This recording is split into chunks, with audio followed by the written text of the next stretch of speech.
Nadanunan ti news team digiti narway ang mangga iti daytoy a pasdek negosyo iti barangay San Matias iti syudad ti Lawag. Sumagmamano kadagito iti naangkat manipod kaditi local farmers nga isu ti maibiyahe ijay Manila. Ngem gapot tinangato a presyo ti petrolyo. Nanginamit ti panagibiyahe kadagitoy arason ang nagtalin ni adlat ta dagitoyan iti pasdek. Makita nga ado kadagitoy ti mangrugin nga aglungsot ken namin pinsan a naperdin digiti dadduma. Kadaal daw, talo a truck ngem itabi mabati ti panagilluwas biti mangga. Ti presyo da ijay pabrika may datay big ken small. Kit jay big no ibiyahe mi kumita kami pala di jay small sa kapulo a pisos ti bait jay presyo da no kwenta datin ngimatuan ti krudo.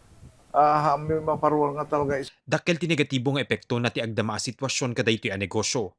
Arig na bumangbangon da pay laeng tinagbalinmet nga epekto di ti bagyo idi napalabas atawen. Kunada na pintas ti produksyon ti mangga ita, ngem ti problema, nakikidnan met a napasamak ti krisis mainaig ti petrolyo. Rinibo a kilo ti mangga ti naperdi gapoy ti daytoy.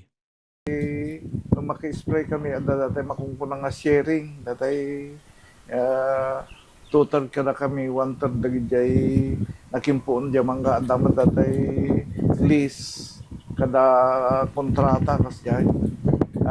Yung dagiti babatit nga farmer itoy, alalaag mitla dagijay produce tatap ng matulungan idang may market jay produkto da. Dilig tayo taon itay, adado ti production ita at basit nga talaga ti mangga itay taon itay. Numan ipatungpal ti rollback ti presyo ti petrolyo ita alawas, kunada asaan pay laing Amerikna ti positibong epekto na daytoy. Kabayatan na sa nga gasutmet at trabahador ti nakadependar ka daytoy a pagsapulan. Agpapan ka dito a panawen, narikat pay laing ako na no kaano nga agibos ti problema tinangato a presyo ti petrolyo. Ngimiti laksid ka daytoy a sitwasyon, desidido ti agtagikwa ka daytoy a pasdek negosyo asaan nga agikat ka diti empleyado na. Maintain ko ita. At narigati agbirok to taon no next year. Ngem hopefully siguro mataan unay na bayag dati gubat ita Iran ken US. Bareng makamatan na pa ita ti bulk ti buras mi ngamin ket may. Bareng ada pamaliwan na iso nga maintain ko lang ta tao ta uray kuna tayo nga hantayo kumitan. Basta may kamti pagtrabahuan lagi diya tao. Maawatan ni Manong Ricardo ati agdama a problema ket mapaspasaran met ti dadduma pagilyan. Mangnamnama asaan nga agtali ni Ed ti Pilipinas kas may sakari ti addaan ti kangatuan na presyo ti petrolyo.